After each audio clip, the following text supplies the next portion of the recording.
Indonesia bersatu. Sholli wa sallim daiman ala Ahmada. Sholli wa sallim daiman ala Ahmada.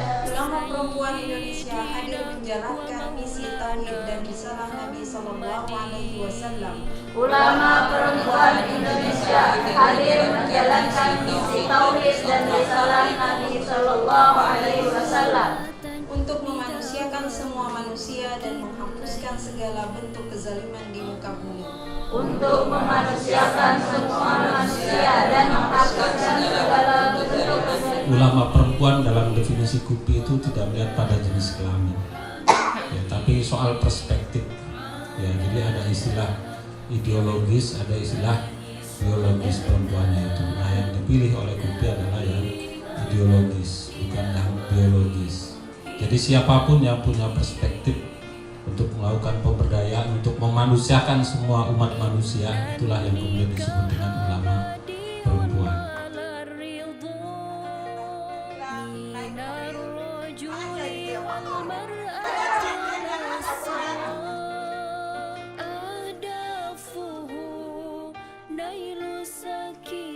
Nah, ulama perempuan itu dalam konteks definisi KUPI adalah ya ulama orang yang punya ilmu, tentu saja ya, jamak dari alim.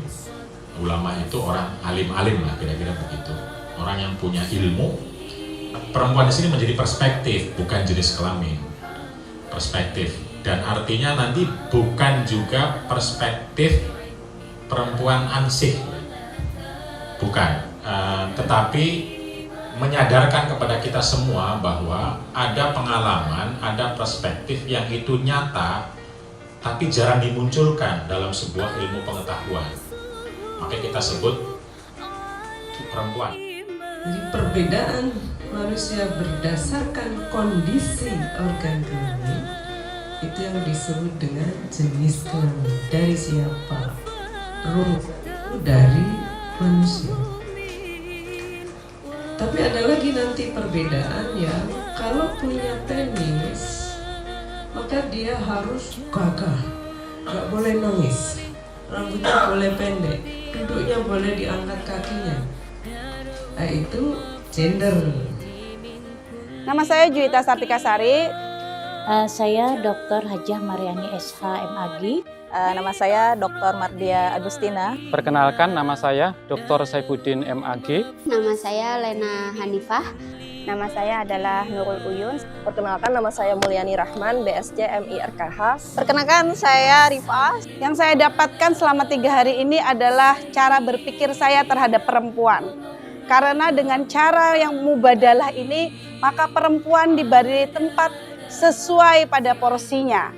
Dan juga membuat perempuan menjadi manusia yang setara dengan laki-laki. Itu sih yang paling penting.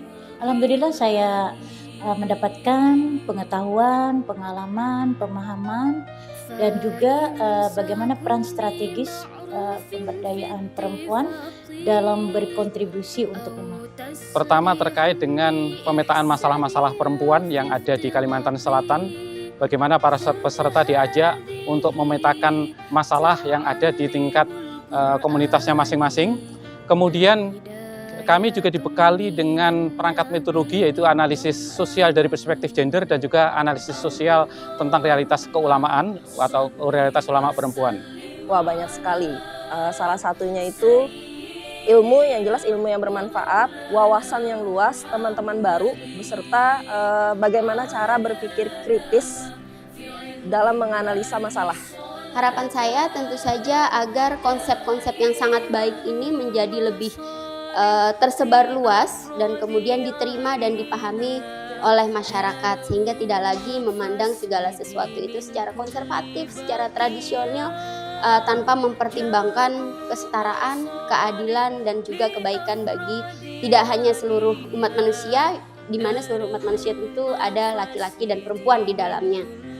Saya berharap saya bisa menerapkan dan semua yang saya dapatkan saya bisa mengamalkannya dengan sebaik-baiknya dan juga kita bisa menjadi manusia yang baik bukan hanya kepada diri kita sendiri, kita juga bisa menjadi manusia yang baik juga kepada sesama yang lain.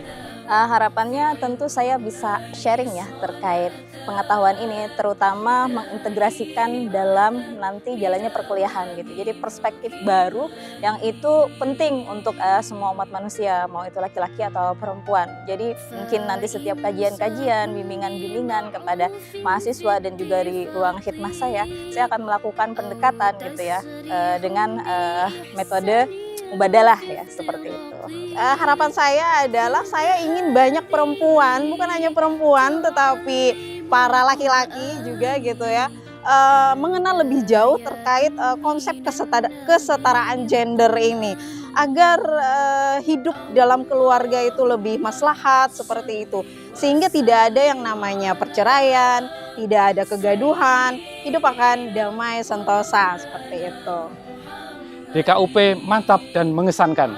Hebat, Keren. luar biasa, Seru banget, bermanfaat.